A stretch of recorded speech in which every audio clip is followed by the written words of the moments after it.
All right, folks. We appreciate your patience because we know it's late, and I see people like, I stayed up for this. I'm glad you did. We're both glad you did. Yankees win 4-3. Big time win. Actually punches their ticket to winning the series, which I was telling Gary off air. I felt like they were going to win this series for whatever reason, but after they lost it in the rain, I started to feel a little bit different. They came out, they won 12-3. This is a really good Padres team. I did not think that they were going to win, though, when you had Cease come out the way he did. And so to win where your offense really just wasn't on tonight, I mean, when you really think about it, Gary Bellinger had a huge home run to tie it up. Yeah. And then in Yankee fashion, Bonds. you have a bullpen meltdown. It's 3-1 now, and you're thinking, yeah, this game's over. Well, not so fast. Trent Grisham, pinch hit, home run. Man, he had to have loved that going against his former team that traded him away. And then J.C. Escara. Gary, I have the Katie Sharp is really good with these stats. I don't know where the hell anyone would find these. Like, I don't even know where. So J.C. Escara is the first Yankee with a walk-off pinch hit sac fly in extra innings since Ruben Sierra in 2004, June 13th against the Padres. Yeah, it's pretty crazy. And to be fair, there are going to be a lot more walk-off sac flies with the Ghost Runner. Yeah. And but it is pretty cool. I'm glad. I wasn't sure if they talked on the broadcast about him being an Uber driver tonight. They did. They did talk about it. Michael K set the stage. He's so good at it, though. Because he knows that this is a big moment, and he's like, he did this, and these are the moments, that I liked it. I thought the call was good, but yeah, Gary, it was big time. It really was. Yeah, and Golden Spatian with the super. Thank you, Golden, for the 5. Says, should have been a sweep. I think we all agree. Obviously, in hindsight, everyone, if you won every game you should have, then there'd probably be a lot more great teams in the league. So that's just not the way it works. But I sort of agree with you. We let game 1 really slip away from us by taking 2 from a top 5-ish team. To be honest with you, Golden, San Diego's a lot better.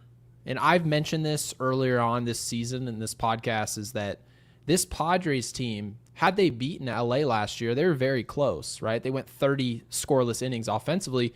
They could not put away that Dodgers team. If they had, we'd be looking at this team like a top 1 or 2 team in all, in the world. But given what happened in October, you sort of just chalk them up as this contender again. They're better than that. This is a great team. This San Diego team can put it away at the back end of the bullpen. We've seen that with Suarez, a very good arm in this league. And obviously what they do at the top of that lineup, seeing what Arias, bat to ball skills with Tatis, they've got a lot of talent over there. So for us to have won this series, having given away game 1, it meant a lot. It just did. And obviously the conclusion there that Max Fried is a machine and he may be the best signing of the offseason. Yeah, given what the Yankees lost, you lose Garrett Cole, right? You don't have an ace. Who's going to be the ace? Is it going to be Luis Gil? He's a little young. Hasn't shown he can go big inning. And obviously comes out the gate still hurt. Rodon has shown ups and downs in New York. No one had a clue what he can give long term. Max Fried showed up here, and he's gone over 50 innings now. His ERA is hovering around 1. He's absolutely the best signing this offseason. He's been incredible every step of the way. He's been consistently dominant. So very proud of the job that he's done. And obviously the main topic of this, I don't want to skip Apex's first, so I'm going to read it first of all. He says, Knicks 2-0 win, then the Yanks, get the dub. That was great. Totally agree. That's awesome.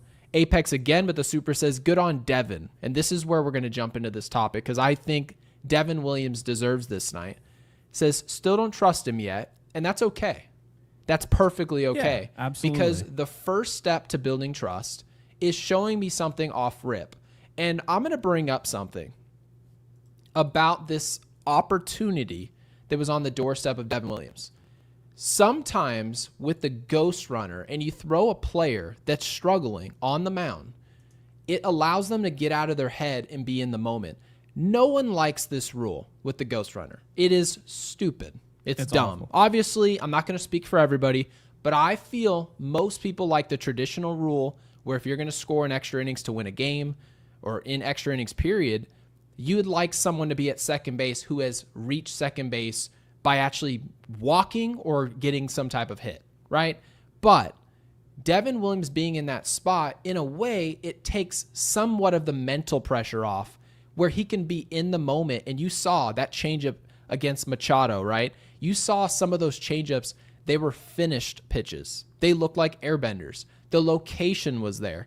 And when people talk all day long about he's not throwing strike one, sometimes when you look at it and you're supposed to be the closer, there's pressure to that job, and it can really work against you, especially as things start to hit the fan. I thought him being in that moment allowed him maybe to get out of his head. Now, I can't say for sure because in hindsight, you could always say that whatever reason is why he was better, that was the reason. But for me, I love the idea of putting him out there with that ghost runner. It really paid off for the Yankees tonight.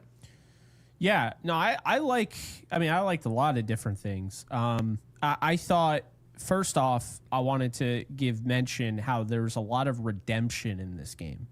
Now, of course, you want to see it over the course of a long time with Devin Williams. You want to see it with Oswaldo Cabrera, but they even mentioned, they mentioned it on the broadcast, and this is how I look at the game. I did not forgive Cabrera for his incredibly awful bunt 2 days ago. But today, he comes through. And I give Boone a lot of credit with the way he played this game, because this was really one of those late game situation type where Boone normally doesn't have it going for him. He does the wrong things. He overthinks things. I didn't feel like he and trust me, I like Peraza, who came in as a defensive replacement for Grisham. I like Peraza, I do, but I get, in that sense, you get that lefty-righty matchup and you feel that confident, yeah, okay, bring in Escara, see what he's going to do. All he needs to do is get a fly ball. That's all he needed to do, and then he did it. But there were a lot of those things where I was like, I kind of like the way Boone managed tonight. The Devin Williams thing, I was annoyed at first because I was like, oh, close game, this thing's over. But at the same time, I thought to myself, you're not really in a position where you can kind of pick and choose whoever. You already used Luke Weaver. You already used Ian Hamilton, who just didn't have it tonight. He's been great besides tonight. And, as of late, you've been using Tim Hill, it seems like, every game.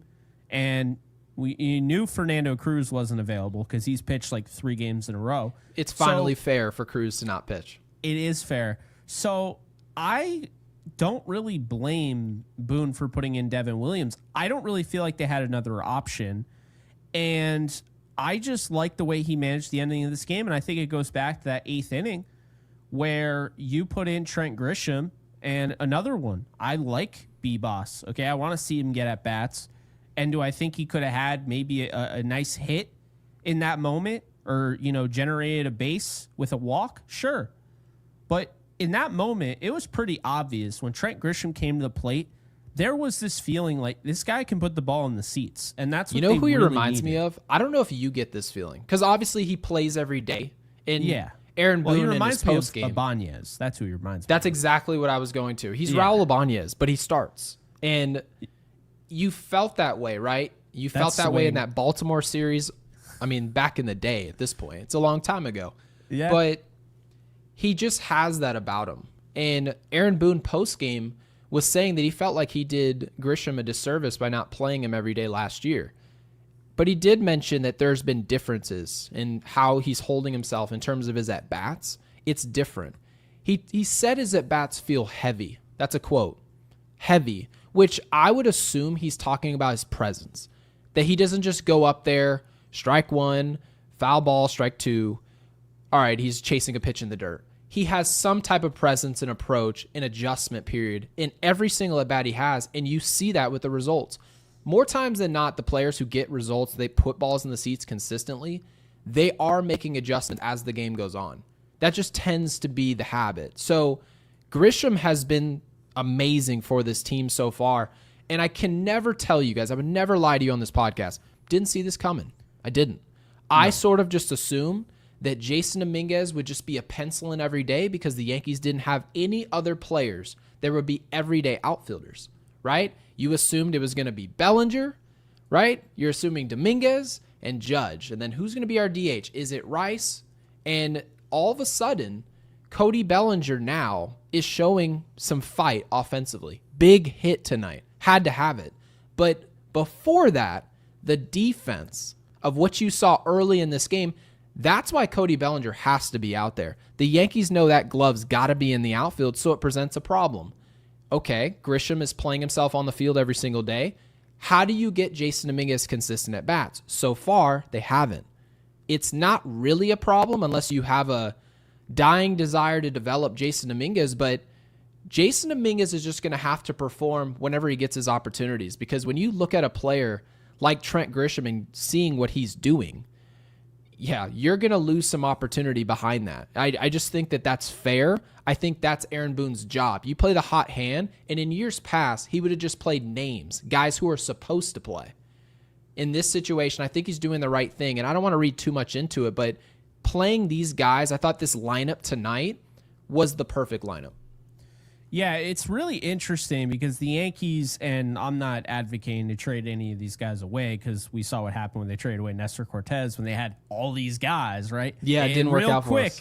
Real quick, it's like I said last year. I remember talking about it. The Yankees have a good problem to have, but the way things go, and it's a long season, for better or for worse, and I hate being this guy, but things do take care of itself. Like injuries happen. There's always something. You never have too much depth. And I feel like that needs to be said. But that was something that I thought about today, Gary. News comes out. George Lombard Jr., number 23, Baseball America today, going from 88th. You got Giancarlo Stanton potentially coming back at the end of the month. DJ LeMahieu's hitting the cover off the ball in the minors, right? So you have all these different pieces coming together. You got Ben Rice, who they're only willing to use as a DH right now, and first baseman. You have Goldschmidt, who's third in the league in batting average, who's at first. And then you got Judge, who they like to give time to. They like giving him a day, like in putting him at DH, half day, if you will. And you got Grisham, and you got Bellinger, and you got Jason Dominguez, and you start to see how this is going to get very crowded really quickly.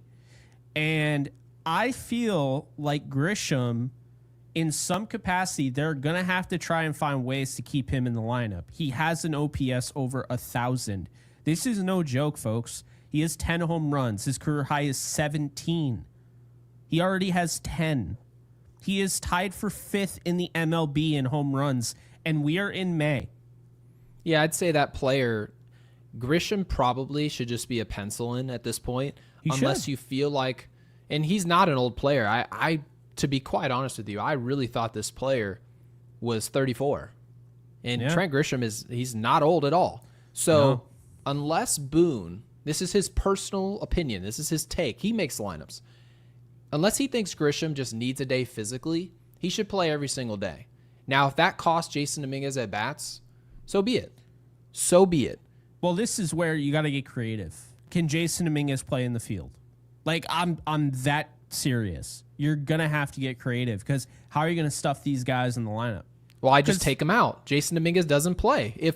If Cody Bellinger is going to play as good of defense as he's playing, right? Mm-hmm. And then now I understand you look at the totality of what he's doing. He's hitting 215, right? His ops is 676. It's not great, but you see he's starting to heat up. These weren't his first 2 hits this week, right? Cody Bellinger's starting to come on. Well, if he's hitting, Cody Bellinger is a better player than Jason Dominguez right now, if he's hitting. So, Cody Bellinger now, let's just say you go into tomorrow, Cody Bellinger's playing. He just is. You're not going to watch him get 2 hits, play great defense, and then take him off the field because you want to develop some kid. Aaron Judge, the only way that Dominguez should be in the outfield, you're talking about Grisham, Bellinger, Judge, you're out of spots. So good problem to have, but you can't just put all the players you want on and then be happy about who's on the bench. Sometimes really good players are just on the bench. That just is how it ends up working out. So I can't fault Aaron Boone really for whatever he does in this situation, because somebody that we want on the field is not going to be playing. Yeah, I do. I just tend to believe that, like, again, they're going to have to try and get creative here, because you can't just not have, like, Ben Rice in the lineup. You can't. No, Ben Rice is. Well, well, where else can you do him? So, you know what I mean? Like, that's my thing right now, is that, like, if I had one criticism, a big criticism of the Yankees, is I feel like the Dodgers had Mookie Betts at short. Yes, they're definitely more proactive. They've done things. They get out in front of things. The Yankees are like, oh, I guess this is a new problem, even though people on podcasts bring it up, and then, you know, they hear it and they're like, no, he's not a third baseman, or he definitely can't play third. It's like, I got to push back on that, because I just think that's ridiculous. I don't know how you wouldn't explore trying to make your team better. It's like what I was saying about Judge last year, how he really should have been the first baseman. I mean, really, he should have. We wanted the idea, because they shut that down immediately. They made it seem like, well, you want to move Aaron Judge from the outfield, say, to first base. These are just ways we're trying to get creative, to keep him healthy. And people take it as, you just think he's not good enough to play outfield. No, that's not it at all. We believe, based on the roster construction, we've got enough outfielders to play 3 outfielders out there and then keep Aaron Judge's bat, which is the reason he's not going into the Hall of Fame because he can rob homers or dive into the outfield. That's not why he's going to the Hall of Fame. No. He's going to the Hall of Fame because he's hitting over 400. He's going to hit 50-plus home runs this year. He's probably going to win the MVP if healthy. So that's what we were trying to preserve. So to your point, some other organizations, if you told the Red Sox, hey, what do you think about moving Mookie Betts from right field, who's literally won 3 Gold Gloves in a row? What do you think about moving him to shortstop? Everyone has said it was the dumbest thing they ever heard. Ever. Yeah. But the Dodgers were open-minded enough to say, look at our roster. This is what we're going to do. But also to kind of bring it back here to this whole Ben Rice thing and the Yankees having maybe a few guys that you're like, he's got to play, and so does he, but they overlap in terms of where they play. So that's where the creativity comes in. Sometimes, like you said, things work out themselves. Ben Rice, I want to bring up some numbers here, just basic splits. Ben Rice is hitting 161, okay, against left-handed pitching. That is terrible, right? Yeah. Can it change? Yes, absolutely it can change. But the player it reminds me of in history is actually a former Arizona Diamondback, and that's Jake Lamb. And that's not a bad thing. Jake Lamb used to rake. He had power, high contact. He destroyed right-handed pitching. He just did. And the Arizona Diamondbacks, as time went on, stopped playing him against left-handed pitching because they were looking at long-term data that looked somewhat like Ben Rice's short-term data. So it seems like if Ben Rice continues to hit the way he's hitting against left-handed pitching, the Yankees may say, if we see a left-handed starter, Ben, you're coming out the lineup, and we're going to throw somebody else at that DH spot, maybe even a Goldschmidt, who knows. Those are going to be the days where you may see a Jason Dominguez at the DH spot. But even Jason Dominguez doesn't necessarily hit left-handed pitching either. So some of these guys have their quirks. Some of these guys are giving numbers that look more like platoons as of now. So I understand we want all these guys to play. I would agree with you. But the Yankees have shown, at least defensively, they're not as aggressive with risk-taking at certain positions as you'd like to believe. Yeah, I mean, I'm not saying it would 100% work, but I think it just irks me how they didn't even try all those years in the minors and Dominguez doesn't have one start in the infield. To me, that's a mistake, especially after drafting Spencer Jones, right? We keep talking about how like those two probably don't work together. Yeah. Because they also want to get a Kyle Tucker, and now Grisham's probably in play. If he keeps this up, they're going to want to bring him back, and Bellinger will be back in all likelihood. So, you start to have a really crowded outfield, and you got guys like, Pereira's hitting the crap out of the ball in AAA, and it's like, so, yeah, I wish they were a little bit more proactive with that. I do, because I would agree with you. I'm with you. It's just that sort of the way that we consume their decision making long term is these guys don't necessarily like to risk take in that direction. They sort of like to say, oh, it'll work out themselves. We'll look at the numbers and the data and then make decisions based on that. Because some people just say, I want to see Jason Dominguez. You got to make that happen. He's your top prospect. And I say that's fair. I think that's sort of what you're saying is some of these guys, you got to get them out there. But the Yankees may look at it and say, well, have you seen Trent Grisham play? He's playing every day. There's no decision to be made. So I want to make sure I get to this super. Poor Alex Reyes, I had him on the screen for 40 minutes. Says Weaver has been throwing meatballs with runners on. We're going to touch on this. And then, Jake, you brought up George Lombard Jr. I want to make sure we touch on that because he's a hot topic. I really want to talk about him. And guys, make sure you wanted to make that the topic of the show. Yeah, and then we had a banger of a game. Yeah. And then tonight just ended up being crazy. Yeah, which is fair. We go with the flow. But guys, make sure if you're new here, make sure you subscribe to this channel and like this video. Helps us out a ton. We really appreciate it. Alex Reyes with a super with a 2. Thank you, Alex. Says Weaver has been throwing meatballs with runners on. Weaver definitely doesn't look like the Weaver we're accustomed to. And Jake, I'm going to kick this back to you. This happens with even some of the game's best pitchers. This was the glory of a Mariano Rivera. You don't see these ebbs and flows at any point. I think this is just part of the process here. Yeah, it does. I also think he might have been a little overused to start. I mean, keep in mind, Devin Williams is going 1 inning and getting blitzed most of the time. Yeah. Like Weaver's going 2 or 1 and 2, So he's been asked to pitch a little bit more. I mean, this guy's already worked up how many innings? I mean, you think about it, like he has 16 strikeouts right now. So he has pitched in 17 innings. So, I mean, already early on, he's pitched 17 innings. That's a lot. That's a lot of innings. Remember the Clay Holmes conversation?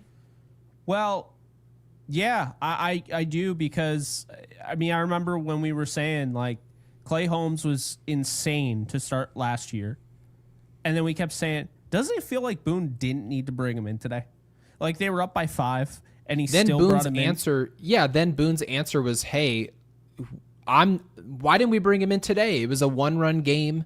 We needed to win this game. We lost 2 in a row. And Boone's answer always came back to, yeah, we easily could have used him today, but I don't want to look up at season's end where he's pitched 65, 75 innings. I can't do that. And he decided not to use him. And that's sort of how the roller coaster started to go. But when we're looking at this player, Weaver's being used in that situation that we saw Michael King being used. He's going 2 innings. He's one of our best arms. And obviously he's got all the confidence in the world. But to Apex's point, or to Reyes' point, he is getting hit around. He is. The location's not necessarily there. I have no worry in the world. None. About this player. I think Weaver's the real deal. He just is. And I want to start I'm going to start the George conversation after this. Says, are you guys confident for a Subway Series? No. I don't think the Mets are getting through the National League, and that's no disrespect to them. It's just not. I believe that the Los Angeles Dodgers are the class of Major League Baseball right now. I just think they are. Combination of talent. They're banged up right now. They're going to get more healthy as the season goes on, and they perform well in October. They just do. It's not an Ohtani thing. It's not just that. It's also a Betts Freeman and all this other stuff. So they're very good for a reason. I think you're getting ahead of yourself here. They play the Mets. Subway Series starts, I believe, next Friday. Oh, I thought he was asking me if I thought we were going to get a Subway Series World Series. I know. But yes. Yeah, that's my bad, Apex. Am I confident about it? Yeah. You're damn right I'm confident about it. Let's go. Yeah, Juan Soto returns to the Bronx because that's gonna be the one they start off in at Yankee Stadium. What date is that? Next Friday is May 16th. Oh, everybody better be in this chat after the game. Yeah. You kidding me? Oh, and dude, that series, do you know who's set to pitch that series? Rodon, Schmidt, and Fried right now. Sounds pretty. I want to see Holmes. Could you imagine that? I think Holmes, as long as he's not injured, I feel like Holmes will pitch because looking at it, because it's McGill, Canning, and then It might be Fried versus Clay Holmes. Well, I mean, statistically speaking, we've got a 60% chance of seeing him. Yeah. So that's just how the math works out. The chances are higher than not. Right now it says McGill and Griffin Canning. So we'll see how it goes. But it's just 2 games? No, it's 3, but they only have 2 starters announced. They don't have the other listed, I see. Yeah. And of course, these are probable based on a rotation, which you can't really predict because, like, the Yankees don't have anybody on Tuesday. Nobody's filled in. So who's going to – it's probably going to be Yarbrough, but, yes. You know. So, I mean, I think they want to keep the rotation as is. Right now it's what? Today they went with Fried, so then Fried, Warren on Friday. God, what a damn drop-off. I know. Well, it's not like the way they want it to be, but it's just because how the days worked out. So it's Fried, Warren, Rodon, Schmidt, Yarbrough. Or it looks like they're skipping Yarbrough, so it would be Fried, then Yarbrough.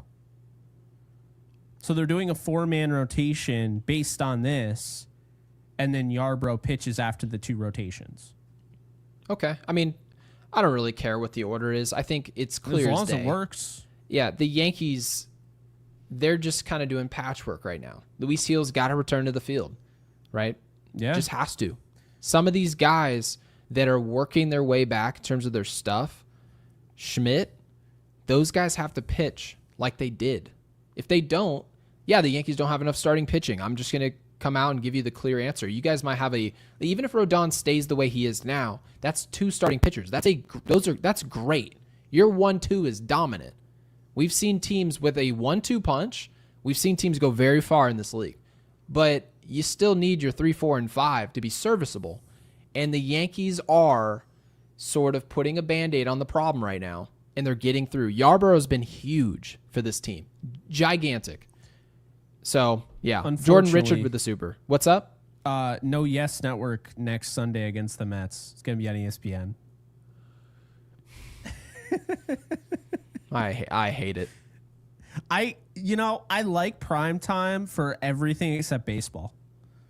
Like, I would just prefer to watch it on Yes Network. I don't care if cool, now everyone else gets to watch them that doesn't live in New York, but I would just rather watch the Yes Network. That's just how I am.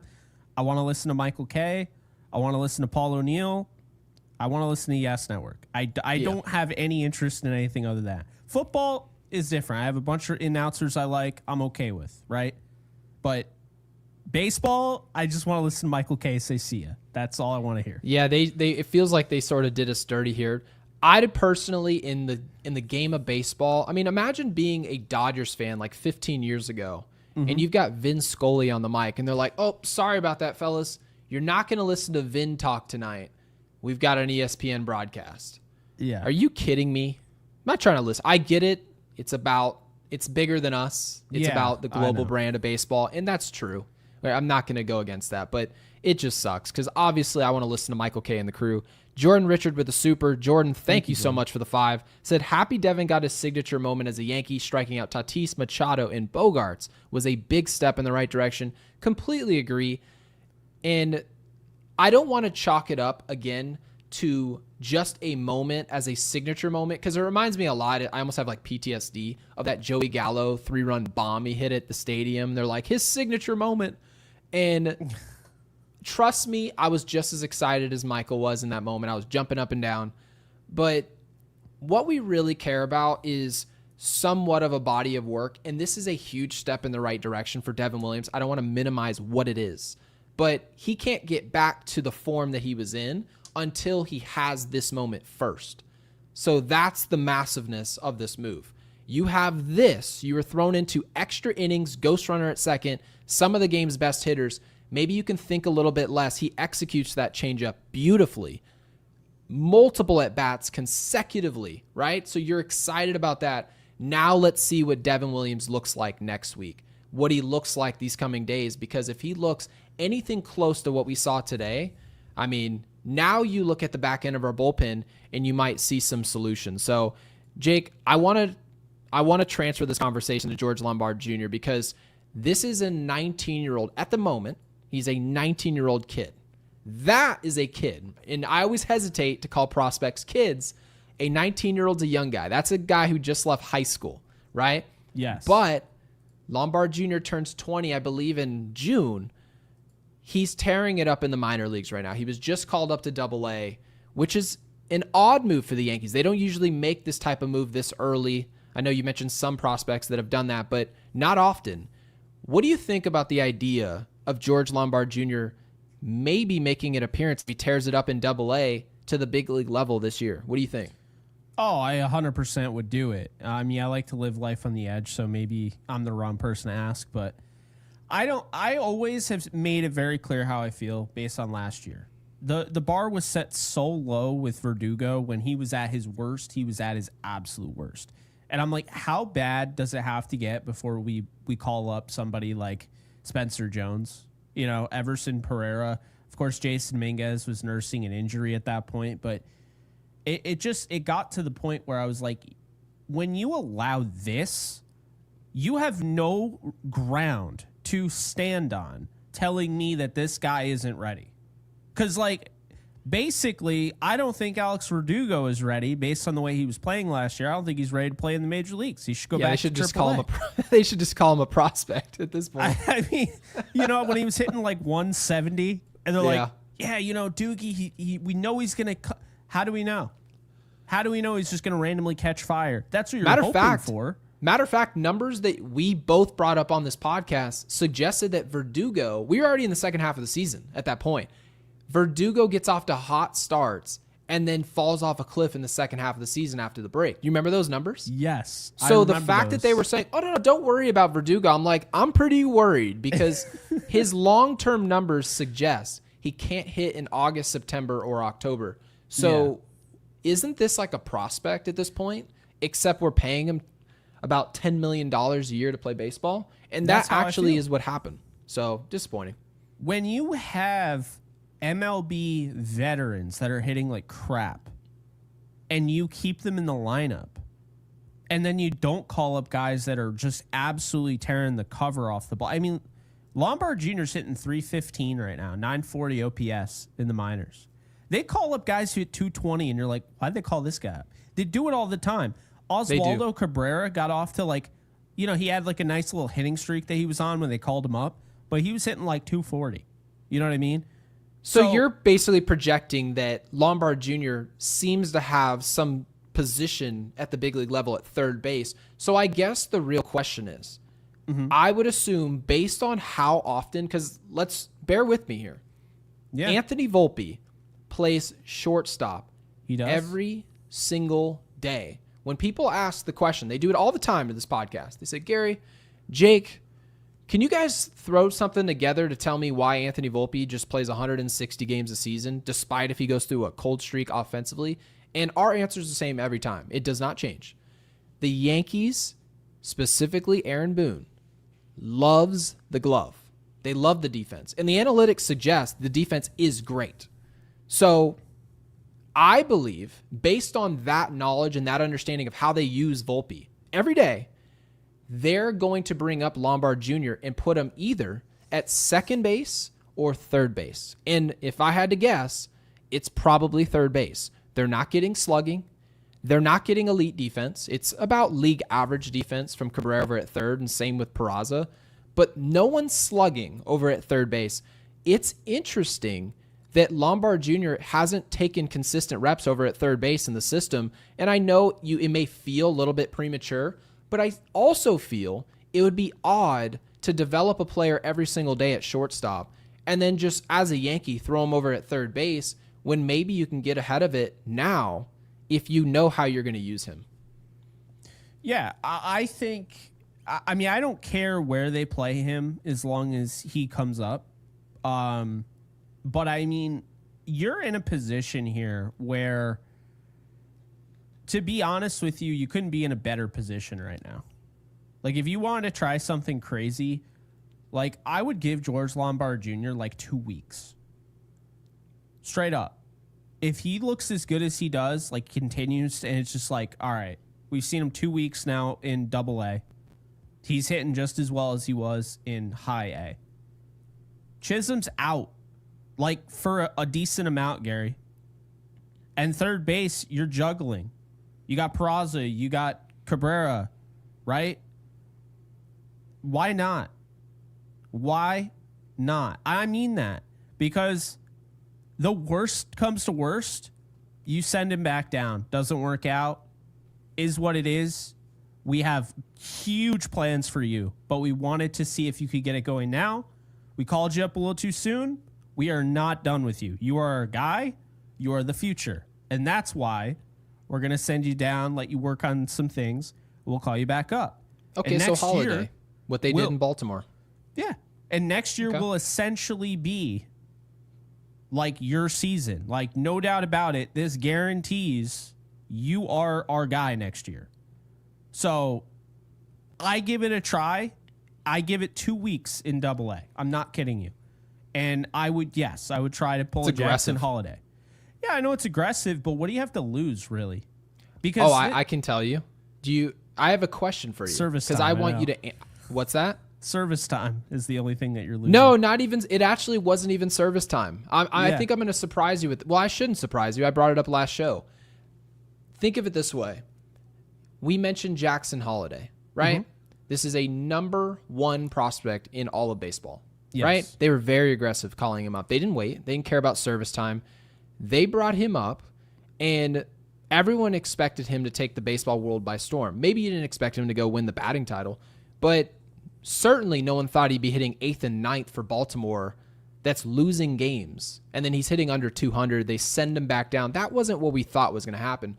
But I guess the question is, if Jackson Holiday was just thrown onto the market right now, is he viewed as a future superstar in the sport? Now, you very well may view him and say, I think it'll turn around. That's perfectly valid. But I don't know if everyone around baseball views him the exact same way as his debut in Major League Baseball. And that is sort of the reason why teams, especially contenders like the Yankees, if they say, well, let's bring this guy up. Let's bring Lombard Jr. up, put him at third base because, Jake, to your point, he's probably going to give us similar or maybe slightly lesser output than Cabrera, but the ceiling is certainly higher. So why don't we give this kid a try? The reason they maybe don't want to do that is if you do, you're not going to be able to spin the block again and say, hey, this guy's available. He's a star elsewhere in the big leagues. We'll send you Lombard Jr. They'll say, you mean the guy who hit 179 for you for 6 weeks? It's not going to net you maybe the value that you had before. So I think that's why Brian Cashman maybe isn't as aggressive as you'd like to believe. But I would agree with you. I would like to see the Yankees take an opportunity to take a chance with one of these young kids. But I'm not going to go as aggressive as you said, because you said 2 weeks. That's very aggressive. Yeah, I'm probably saying definitely July around the trade deadline.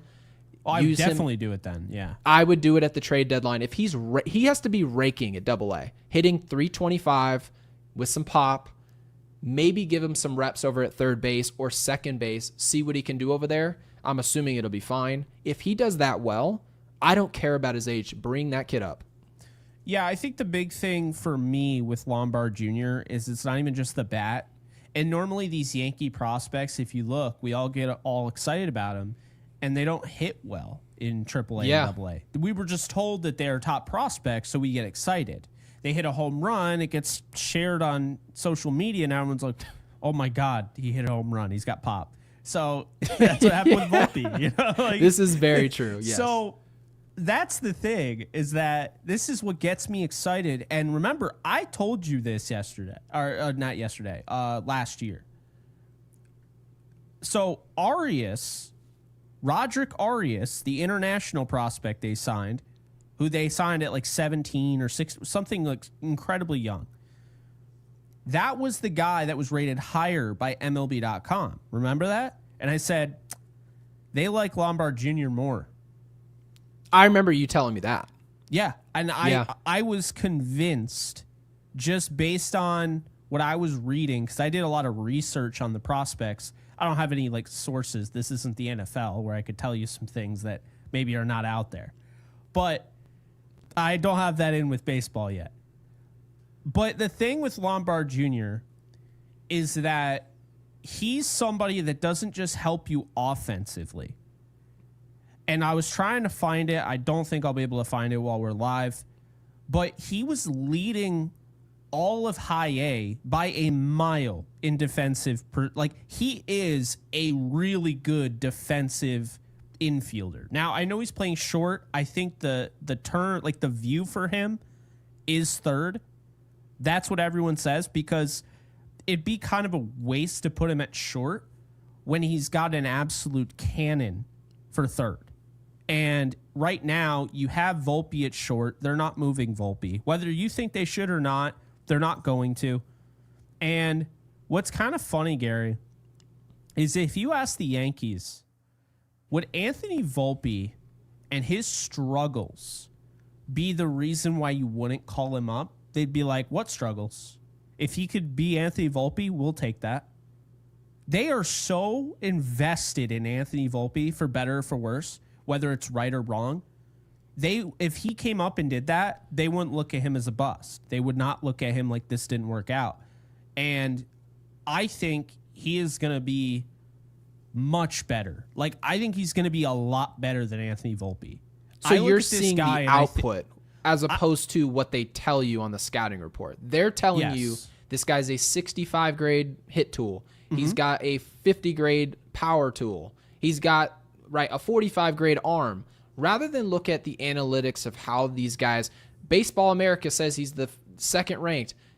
Rather than doing that, guys, all the hype train, essentially, why don't we just put the damn players on the field and then see what they do over an extended period of time? And then you look up and say, hey, that guy hit 355. Well, he seems to be performing. So why don't we pull up a consistent performer rather than having a couple of nerds in collared shirts in the bleachers telling me that this guy's great? Why don't we just put the guy on the field, have him round the bases a few times, and say, hey, why don't you come do it for the Yankees? I think that's a more simple approach, which seems to be the approach that you have. And Alex Reyes with the super. Alex, thank you so much for the 2, says all of our top prospects never play besides Volpe. And also, Jake, perhaps that Luis Castillo situation where the Yankees, the rubber met the road. Are you trading this player? His name. Are you trading Anthony Volpe for Luis Castillo or not? We're not trading you this player unless you give us Volpe. And the Yankees were like, nah, this is our guy. Well, and that moment they were like, cemented what about he's playing. And they're like, nah, he's our guy too. You're like, wait. Well, that was just stupid. But you know what's funny? You brought that up and you have no idea because you were bowling. There's no way you saw this. Maybe you did. The Orioles got Luis Castillo. What? For cash considerations. It just wasn't the Luis Castillo. Oh, my God. It was... No, I didn't see it. Luis Castillo, a pitcher from the Mariners, but it wasn't the good one. That's what everyone keeps saying. Not only that, to make matters worse, do you know what his middle initial is? F. Is it Splenda? Luis F. Castillo. I just love that you brought that. You had no idea. I knew you had no idea. But no, I had no clue. I wanted to choke out, I think it was ESPN, because I get a push notification. Orioles acquire Luis Castillo for cash considerations. And I'm like, and the Yankees didn't do that. It should have been in quotes. It says not the one you're thinking about. No, of course not. So they didn't put the F Castillo. Literally, the Orioles social media post had F Castillo. Pretty much every tweet had F Castillo. But I think it was ESPN. The push notification just said Luis Castillo traded from the Mariners to the Orioles for cash considerations. And Gary, my heart rate was going crazy. I was like, the Yankees didn't do that. And then I looked. No, and was like, okay. It was some intern who probably doesn't even know the game put it up there. So yeah, that's all it was. Jordan Richard with the 5. Thank you so much for the super, Jordan. We really appreciate it. Says if the this is a good question. I was reading this off to the side. This is a great question. Says if the outfielder depth stays the same going into 2026, how do you handle a Kyle Tucker acquisition? Do you cut someone or you just have Cody move to first base? So you don't have to cut anybody. There's a few things at work here. Yeah, there's a few things at work here. A lot of factors. Ben Rice is not a sure thing. I know we love Ben Rice on this podcast. We freak out about Ben Rice. We want this to work. We've talked about who he is, the comparisons, all of this, right? The long-term numbers, the short-term numbers. What is all the analytics say, right? The exit velos, they're great. But if Ben Rice shows you over the course of the 2025 season, we're talking this entire season, we go into October, he plays well there, you say, that guy's my first baseman. So Goldschmidt was great for us, and thank you so much for what you did. But Ben Rice, it's his time. He's going to play first base. He's young, he's controllable, he's a positive output of it at first. So now you know Cody Bellinger, who is going most likely to opt into that $25 million player option, he's now playing outfield. He cannot come back into the infield and play first base the way that maybe we thought could happen in 2026, opening that spot for Kyle Tucker. So Bellinger is probably going to be an outfielder next year. And I'm pretty sure Grisham is a free agent after this season. So you've got to look at it as if Jason Dominguez doesn't show you he's an everyday player, Kyle Tucker's a free agent, and I'm not going to go bring in a player like that in hopes of what some young kid can do. I like Jason Dominguez as much as anybody else, but he's no Kyle Tucker. He's probably never going to be Kyle Tucker. Kyle Tucker is going to be in Cooperstown at some point. So unless he's just going to go into some upper echelon Cooperstown version of Jason Dominguez, yeah, that's my answer of what I do with this logjam. You just bring in the talent and you worry about the fit later because, Jake, do you not remember when the Yankees said, "Oh no, Bryce Harper, we don't need this player. We've got he's not a direct, right? We've got Giancarlo Stanton taking DH. We've got Brett Gardner in left field. We just don't have a spot for this kid." Except Bryce he Harper. wanted to play first, and they're like, "Yeah, no, we don't think he can play first. We don't think he can play first base. There's just nowhere to put the guy." He ended and then up in playing hindsight, first what base. does everybody tell you? Oh, we really should have gotten Bryce Harper. Oh, Manny Machado's a free agent? No. We don't need Manny Machado because we've got some kids in the system we think are really good. We're going to give them an opportunity. And so what you end up finding out is when you leave talent out there trying to find the perfect fit, you end up on the outside looking in. And you're missing out on a lot of talent. So that's my answer, Jordan. Jake, I don't know how you feel about this. I'll tee it up to you.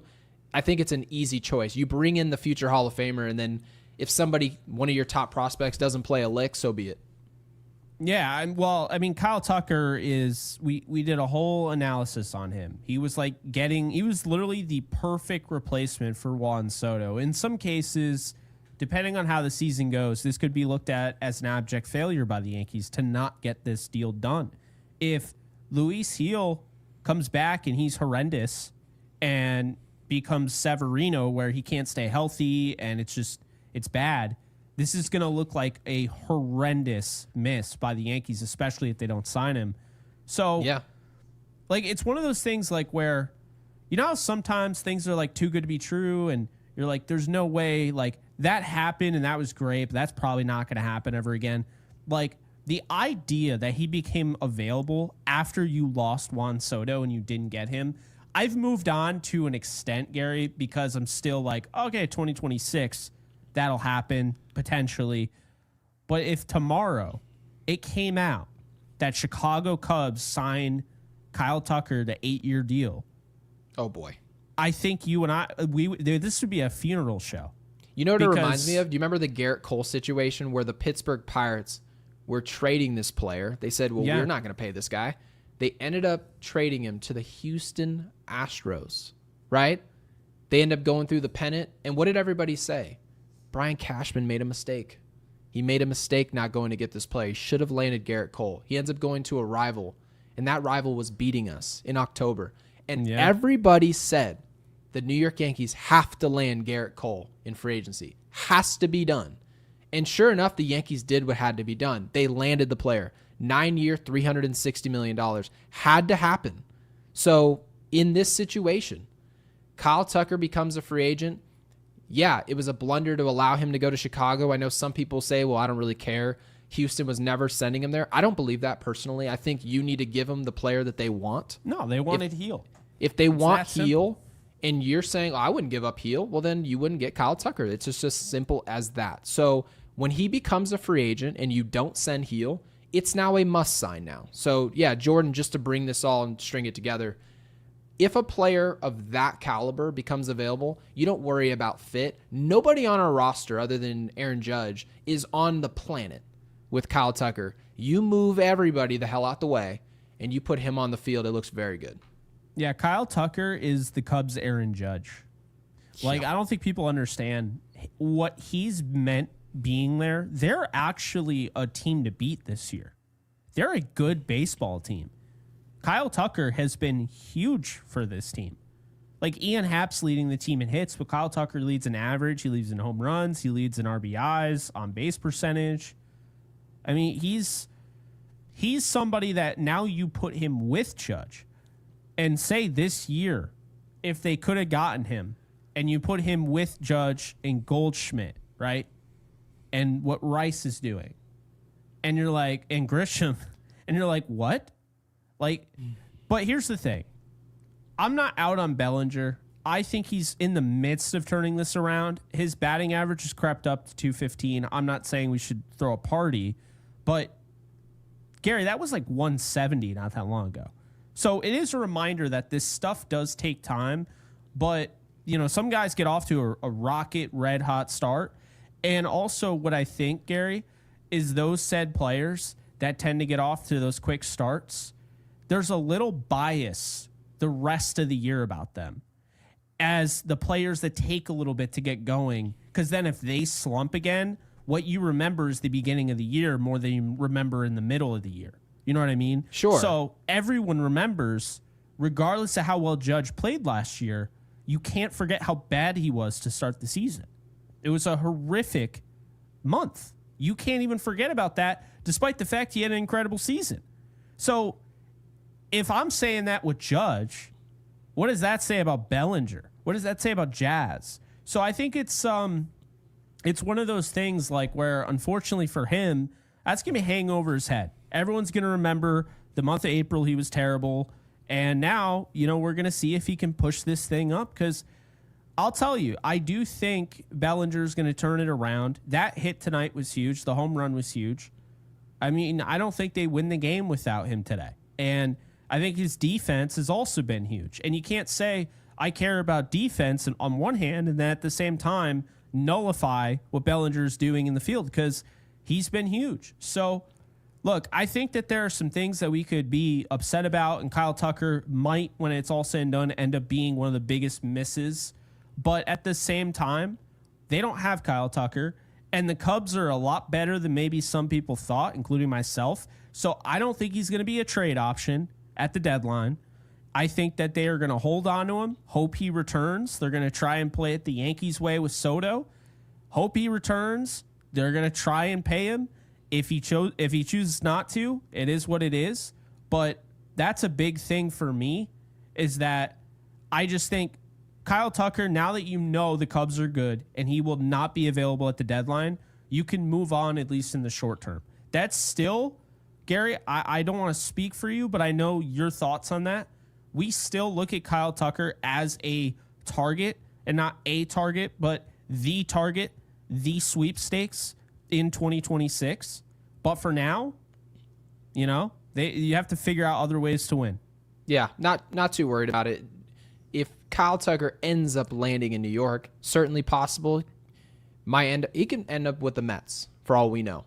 But if he ends up right, but if he ends up with the Yankees, Jason Dominguez may end up being just this trade piece that we've got, where you say the Yankees still need, right? Lombard Jr. is your third baseman. Volpe's your shortstop. That people might say, I want an upgrade at short, or I want a second baseman. Jazz Chisholm never figures it out. Ben Rice, my first baseman. We need someone at second base. The Yankees may say, we need an arm, right? We're not going to go get Tucker and King. So maybe the Yankees say we want another arm, another veteran, someone we can rely on. Jason Dominguez may be that guy. So I don't want to project this too far in the future. Yeah. All this has to happen first for that to be the case. The Yankees shouldn't worry about it. You bring the talent in, you worry about the rest later. And be toxic with the super chat. And then I want to get to the outings today, Jake, and talk about what each pitcher did, because they were The starting pitching today was electric, and we'll get to that. Be Toxic with a 5 says, do you DFA Reyes or Peraza for DJ? I'm already going to shake my head. I'm a bobblehead at this point. For DJ LeMahieu, I love that we're already assuming he's coming back. He is. In 2 weeks, do you DFA Reyes, Peraza, or Escara for Stanton? DFAing Escara means Rice is your full-time backup catcher. So we'll start off at the beginning here. Reyes should literally be put on a catapult and flung whichever direction you please. He should not be on this roster. Regardless, I would have taken any prospect over him to begin with. So Send him to Abu Dhabi with the new Disney World. Yeah, right. Yeah. I don't like anything about him. And this isn't personal. I don't like the defense. I don't like the offense. I don't like anything. So he should be DFA'd first, right? So that's DJ LeMahieu. Then in 2 weeks, do you DFA Reyes, Peraza, or Escara for Stanton? Now, I'm assuming Stanton is still like a month away because you have to remember, he's just jogging and taking simulated at bats. End of the month. That's the goal right now. So that's 23 days. If we get to the end of the month, you're talking about over 3 weeks from now. I'll tell you what'll happen. What do you think? B-Boss is getting sent down because they have options with him.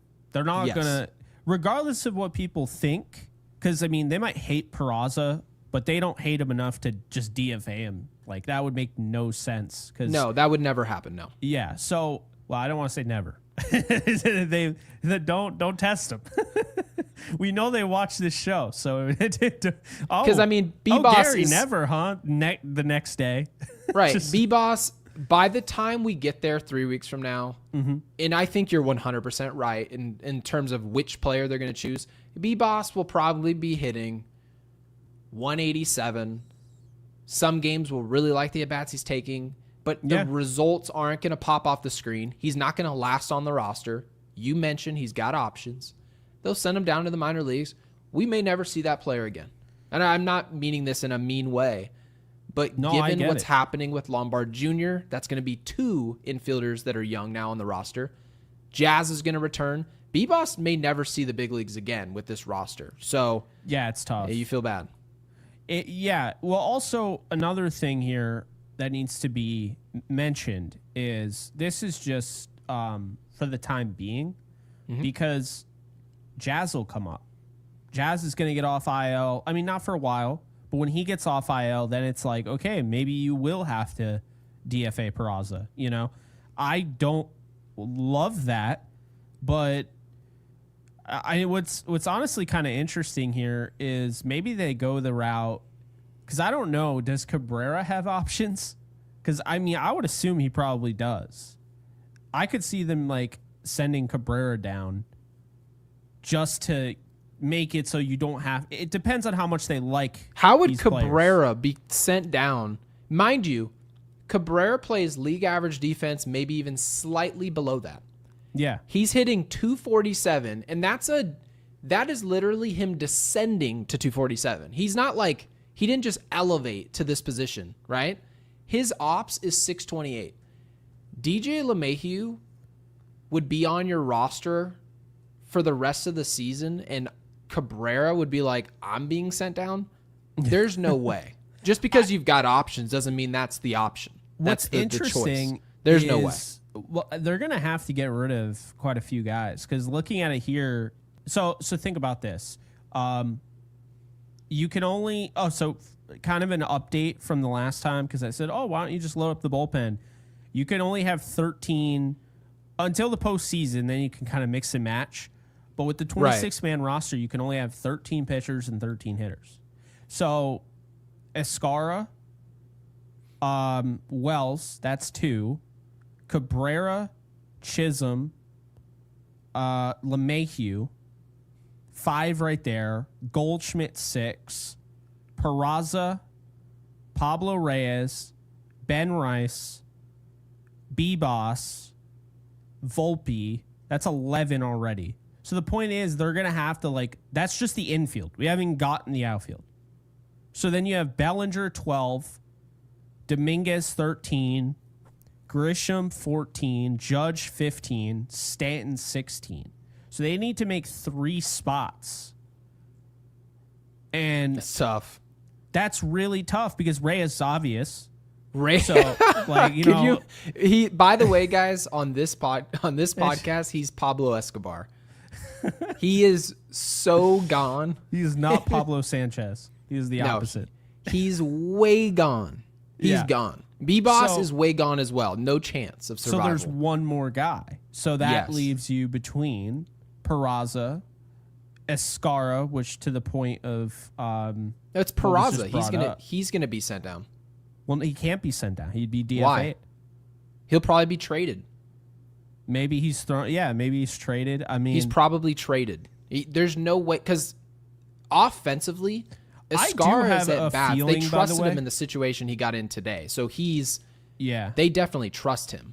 I actually have a feeling they might trade Jazz. You think that there's a chance that Jazz Chisholm's trade? I'm not saying I'm against it or I'm necessarily for it. You think the Yankees would consider that? I think they would, and it's not to like save Peraza, right? That's not what it is. But I've kind of felt that way for a little bit because I think if there's a lot of push for him to be a star, like think about it, when you are giving away like the basketball jersey with Jazz on it or whatever, like like they're marketing him to the audience, to the fan base. But if he doesn't take that next step, they might just say, screw it. We don't care that we have another year of control. We'll just trade him away and get a pitcher. Well, that's part of the value as well. If you trade a player, and you've mentioned I didn't know this. I did know this wasn't the last. I knew this wasn't the last year of his contract, but that creates more value on the trade block. So I'm not going to say that they'll consider trading Jazz. Certainly the way he's playing horrible. Right, and he's hurt right now, and he's hurt, and that's something that's also been something on his career, just in terms of second significant injury with the Yankees. Yeah, he definitely is struggling to stay on the field, and that's not a good thing. That's not just bad luck. Yeah. Staying healthy is a skill. Sometimes there's a freak accident. That's baseball. That's sports in general. We've seen it in every sport, but being available is part of your job. And if Jazz Chisholm doesn't show he can be available for any sustainable amount of time, I mean, Giancarlo Stanton has also shown that he can't be available, but he also dominates in October, Jake. And also, we are paying him close to $300 million for a decade. So that's also something that goes into it. So for me, yeah, if Jazz was traded, that would take the wind out of his sails. Could you imagine? We bring him here. No, be yourself. And we don't want you to change a lick. He hits like 150 for a half a baseball. We just send him pack. That would be crazy. I don't think it'll happen, but that would be wild. I'm not saying it will. I just kind of have a weird feeling like it might. And here's my thing. I want to make this very clear. I don't care about his struggles. I still love Jazz Chisholm. I love him for New York. I love him for this team. I like his personality. There are some things that, like I had an issue with how much he was arguing with the umpire when you're struggling. Like, I'd rather have you just walk back to the dugout, not make because then it just looks like mental capacity. It's all about the umpire. But for me, I genuinely thought this was a brilliant move last offseason because of the fact you have the control this year and control next year. He's a free agent in 2027. I would not trade Jazz away unless I was getting something big because I don't want to come out and say nobody is untradeable. That's not true.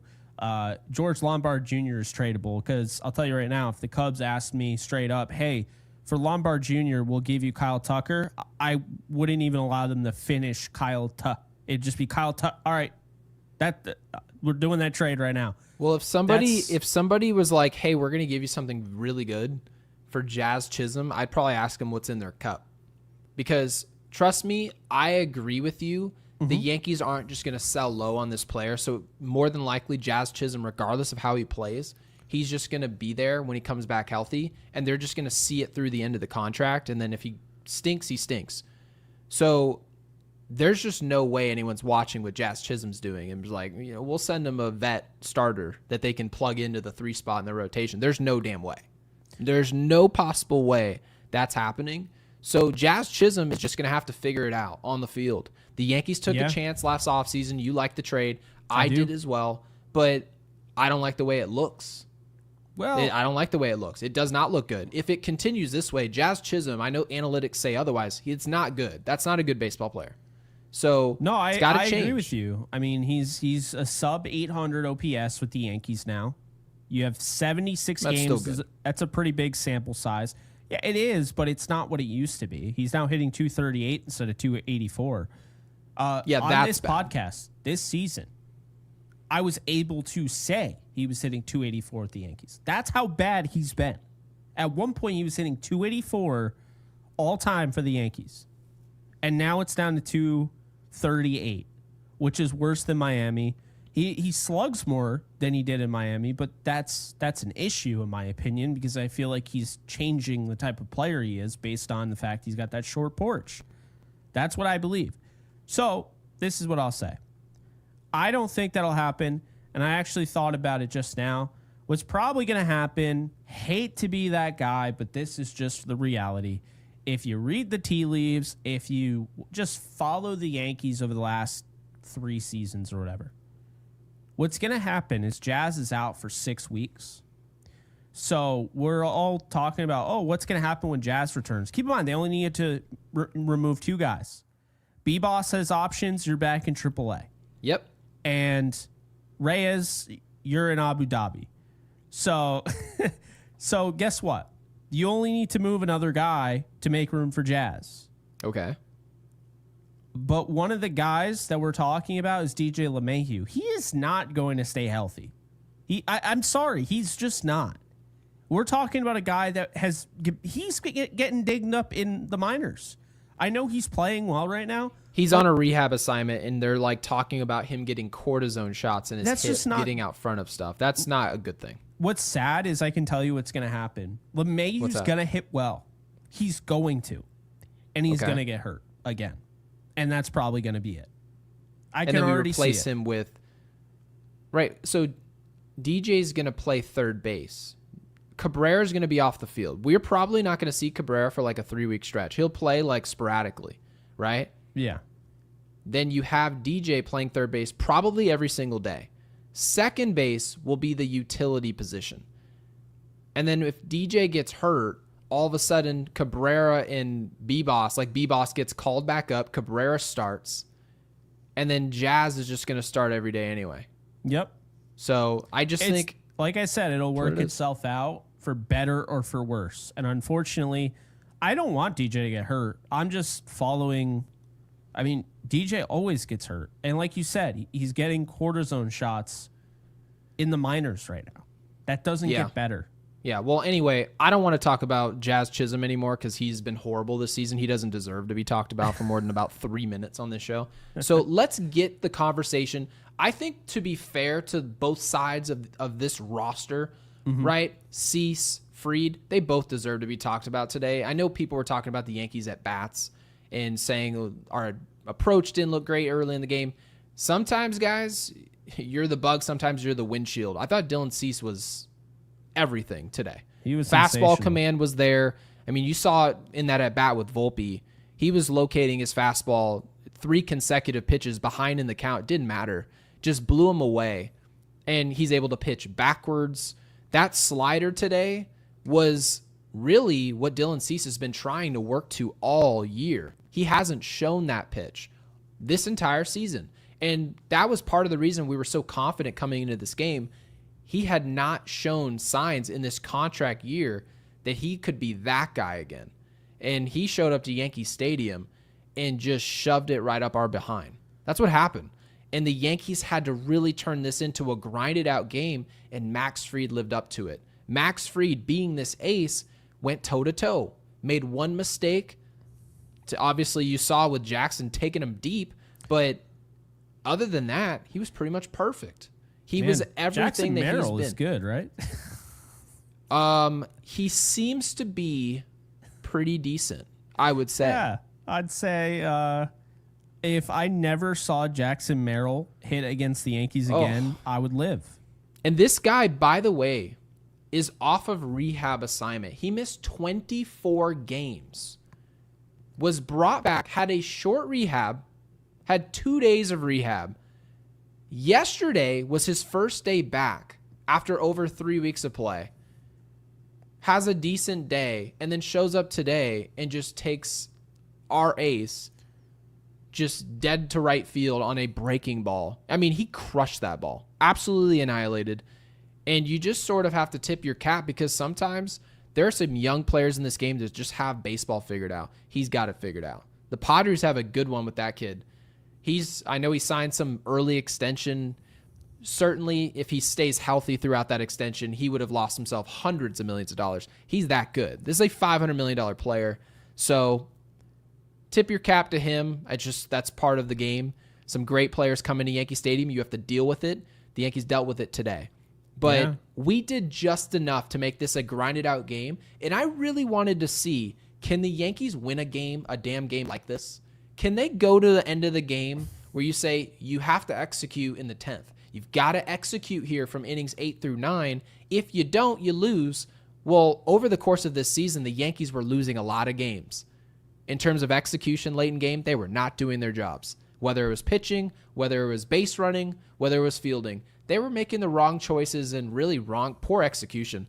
Today, it was just a different story. So, obviously, I want to tip my cap to the Yankees. They won a game in a way they normally aren't in 2025, and hopefully it's a step in the right direction of something that is changing about this team. Yeah, I think that there's a lot to take away as we kind of wrap this up and go into the Profit X section. There's a lot of good to take away from today's game. Like the redemption arcs, like I was talking about with Devin Williams and Oswaldo Cabrera. Minor things we talk about in the show, and Oswaldo Cabrera getting it done with the bunt did set up the win. So appreciate him on that. Devin Williams striking out 3 guys. That was gutsy. That was the word you used in your tweet, Gary. Thought that was perfect. That's exactly what that was. We were just saying the other day, when Devin Williams has anybody on base, he just absolutely wets the sheets. But tonight, he really embraced that opportunity. And I know now Padres fans are upset he was celebrating on the mound because they've never apparently seen him pitch before. He always celebrates when he gets out of it. And to be honest with you, when your ERA is 10 and you've had the worst season of your career, worst start of your career, you have every right to celebrate when you do stuff like that. Also, really impressed this series, the way they were able to get to the bullpen. So this is the best bullpen in major leagues. And Jason Adam has a 1.77 ERA, which means it was way lower coming into this game. And they got after him in this one as well. So I just really like the way they were able to get after the bullpen. Dylan Cease dominated. Gary, this was not only fun because they won in extras, which is something they have not done this year. This was not only fun because they simply don't win 1 to 2 run games, but it was also fun because, Gary, I don't care what anyone says, they stole this game. They were outplayed. They stole this game with 3 hits. It's that simple. They stole this game. Now, do we ever win games like that? No. Do you know who does win games like that? Anybody that plays against the Yankees. Max Fried, though, gave them the ability to steal this game, going 7 strong. Then you bring in Ian Hamilton, who unfortunately just didn't have his stuff today. Has been great in just about every appearance since he's come back from injury. Luke Weaver didn't have it today. But even still, those 2 didn't have it. 2 guys that have been consistently good for you this year. Fried got the job done, but Devin Williams is the one that actually came through in the clutch when he had to have it. And he hit a batter and he walked a batter. But you know what? Doesn't matter because nobody came across. And how many times have we watched in extra innings where you see the ghost runner on second and you're like, oh, he's scoring? Every time. It's like, base hit in the gap. And it's just like this weak hit. But it's just going to be enough because the guy on second, he's leading off. He's jumping while he's like, secondary lead.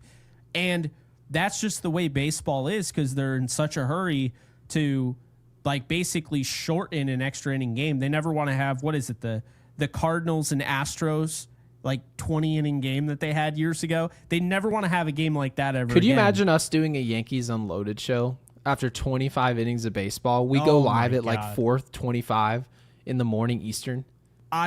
Dude, we'd be like, "Welcome to Yankees Unloaded."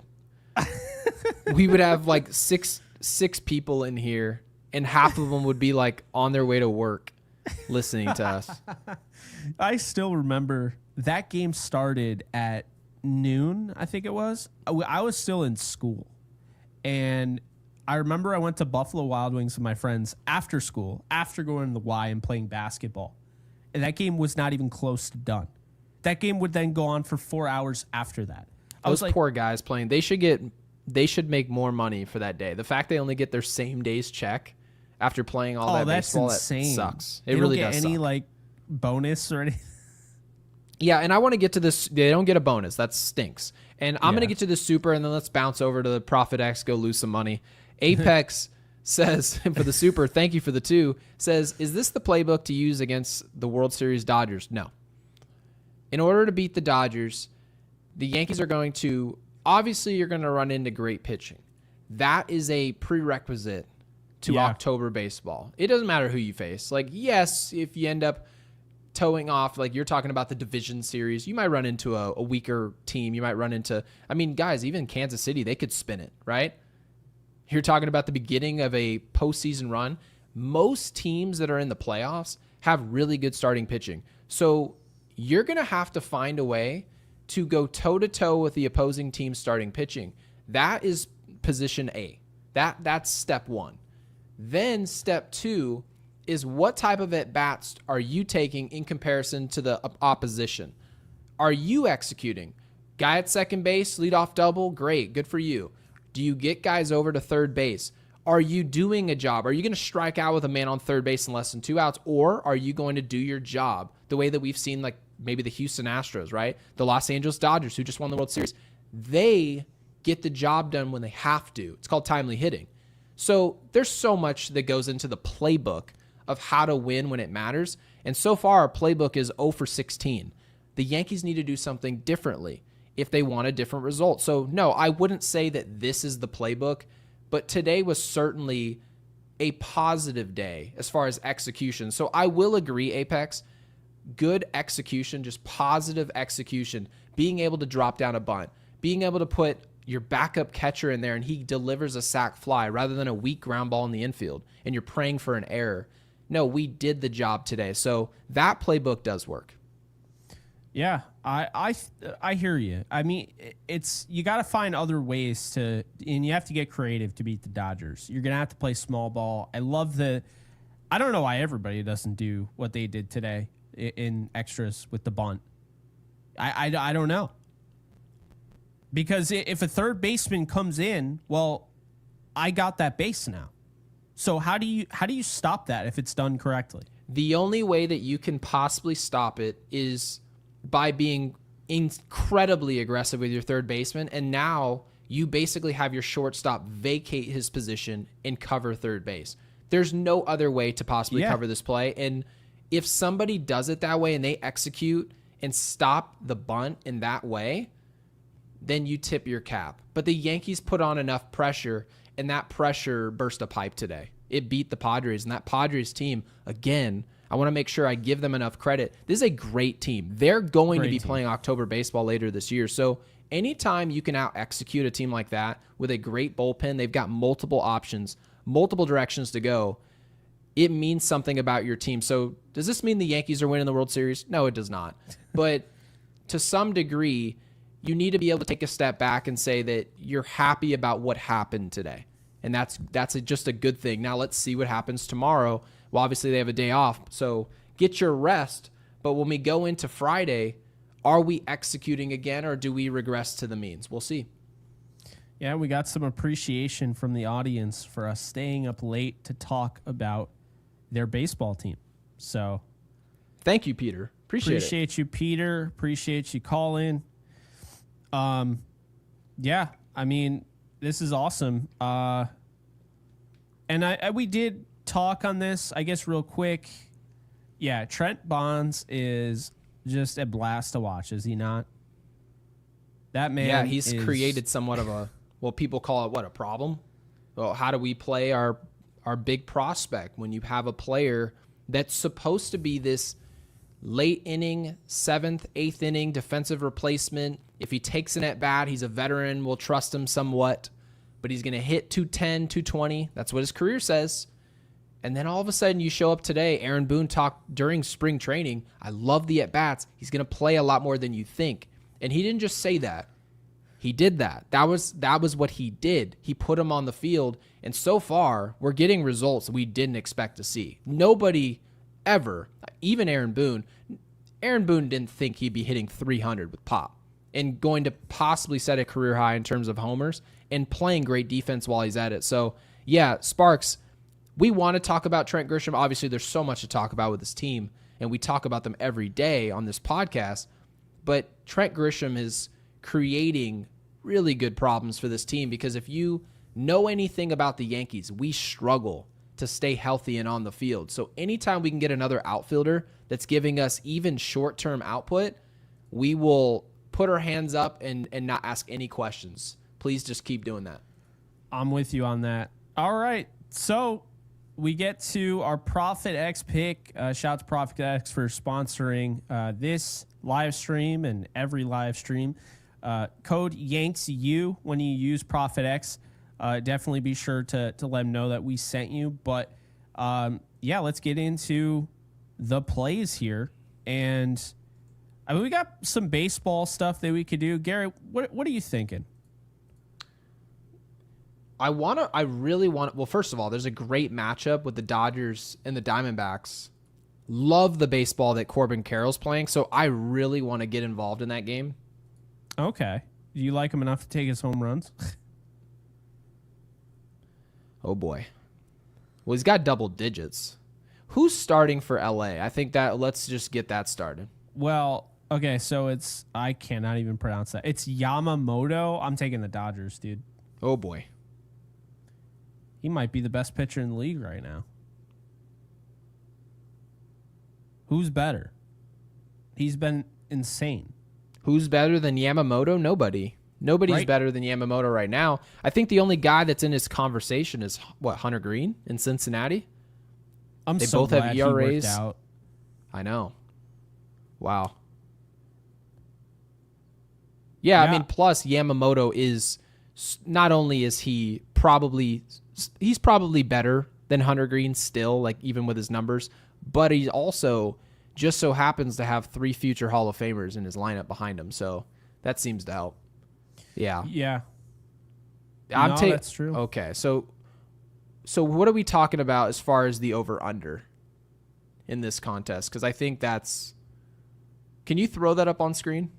Yeah. So the over-under on strikeouts or just... Yeah, actually, let's go to strikeouts because I want to get involved with this pitching matchup. Okay. Well, yeah, Yamamoto has an over-under of 5.5. Okay, so the Diamondbacks do put the ball in play often. Mm-hmm. He's capable of having like a 10 strikeout game, but his last appearances 6, 5, 10, 9, and 5. So yeah, I was gonna say under here. I wouldn't touch it honestly if I'm being real, but yeah, that's perfectly valid. So I'll just say something recorded. And what's that? That's at 17.5.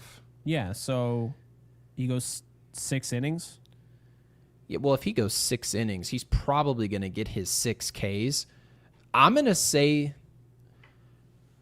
man, that's I tough. like this one. I also like the money there. Negative 114. Yeah, I'm probably going to say I probably would take the under. The Diamondbacks have a great lineup. They just do. So it's not necessarily about Yamamoto. This isn't to pick on him, or it didn't matter who is pitching. I think the Diamondbacks can handle just about anyone. So you don't think he's going to go 6 innings? I don't know. Okay. I think he'll come out sometime in the 5th. And then Brandon... Pitch well. Is it Fat? Fat. I've never heard of this guy before. Oh, you haven't? Yeah. No, I mean, I've seen him a few times. So, okay. Yeah, total strikeouts. The Dodgers, the bottom of their lineup will strike out, but obviously the top will not. So I'm also taking the under on that. So you got under all the way through. Yes. I think the bullpens are going to get busy in general in this game. And that's not about the matchup. I think Yamamoto's he's the real deal. But the Diamondbacks offense, if you remember correctly, the D-backs led Major League Baseball in runs scored last year. Yes, I do remember that. It's a great offense. So and they didn't even make the just playoffs. Trying to give them that credit. Was wild. Right? They missed the playoffs? Yeah. Yeah, that's insane. Do we like the first 5 innings? It's funny because we did the first 5 innings today, and I just hate doing it. I know, it cost us today. It helped us yesterday, so I guess, I don't know. First 5 innings, total runs. Maybe do 4. I mean, these guys are going to pitch well. I don't think Yamamoto's going to struggle by any means. But I do think to some degree when you face a great offense, you're not just going to show up and pile up 12 Ks. Okay. And just get easy work and get into the 8th. I don't see that happening. Okay, I know where I'm going with this one. Go ahead. I'm going to go over on Fott giving up 5.5 hits. Okay, I like it. Yep, I'm going to go with that. And then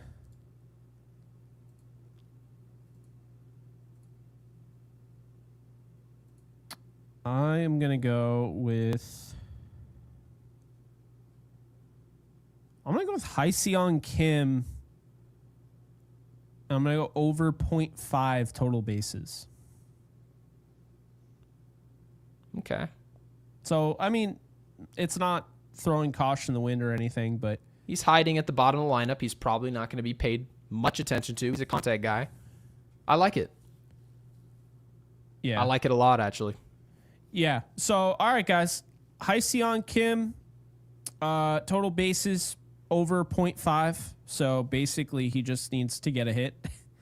And then we have Brandon Fott over 5.5 hits allowed. We don't I have think to Ohtani might have 6 hits tomorrow. Yeah, It's getting hot. Oh, dingers for the road. Do we have one? Well, my dinger for the road, I think Freddie Freeman's hitting a bomb. That dude is scorching. You do. He is. I think Freddie Freeman is absolutely going deep tomorrow night. I can feel it. Yeah, it's interesting because I kind of feel that way as well, but for the sake of being different here, let's see what we got. Well,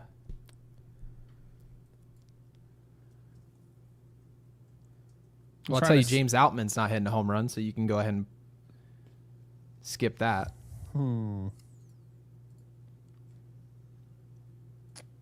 Let's see. Who do I like? I think I'm going to go with... Oh, yeah, Freeman is definitely...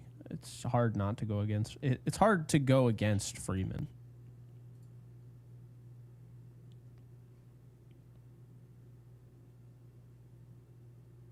It's funny. It'd be cool to throw a Hyeseong Kim home run, but the way he hits the ball, it just is like picking Ichiro to hit a home run. Is he capable? Sure, but he has a contact swing that has no business going out of the yard. Yeah, he's not hitting a homer.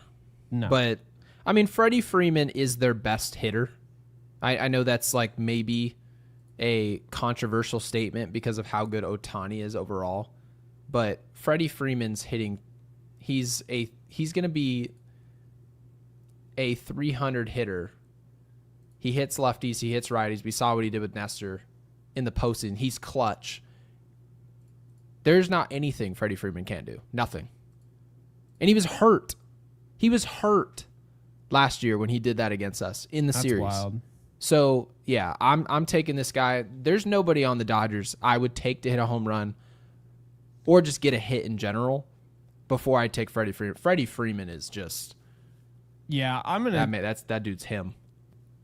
I know it's kind of lame because I went with Judge today, and I just totally cursed Judge's on base streak. But I'm gonna go with Freddie Freeman with you as well. So that's our dinger for the road.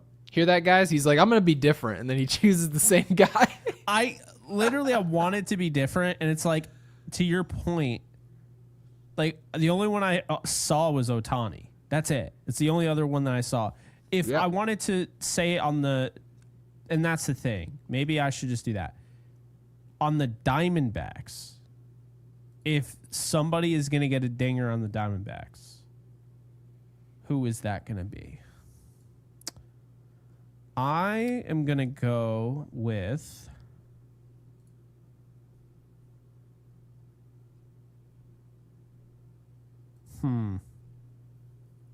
I can give you a name, certainly. I'm kind of leaning towards Perdomo. Okay, I'll go Naylor. Yeah, I'm going to go with Perdomo. Okay. He's playing well so far this season. He's got pop. Obviously, Carroll is the elephant in the room. But Carroll's more of a speed guy. He's got maybe double-digit pop. He certainly can hit a homer. But yeah, Geraldo Perdomo. That's what I'm going with. So, dingers for the road. To explain for anybody that didn't get all of that, we got Freddie Freeman of the Dodgers and Geraldo Perdomo for the Diamondbacks. So that is going to do it. If you guys enjoyed this, be sure to hit the like button. Also be sure to hit subscribe if you haven't already. And be sure to leave a comment. And what comment are you leaving after this? How about let's just put Trent Bonds. All caps. Just throw Trent Bonds in all caps to let us know that you stuck around and watched the whole episode. But that's all I got for you guys. And mainly like the video.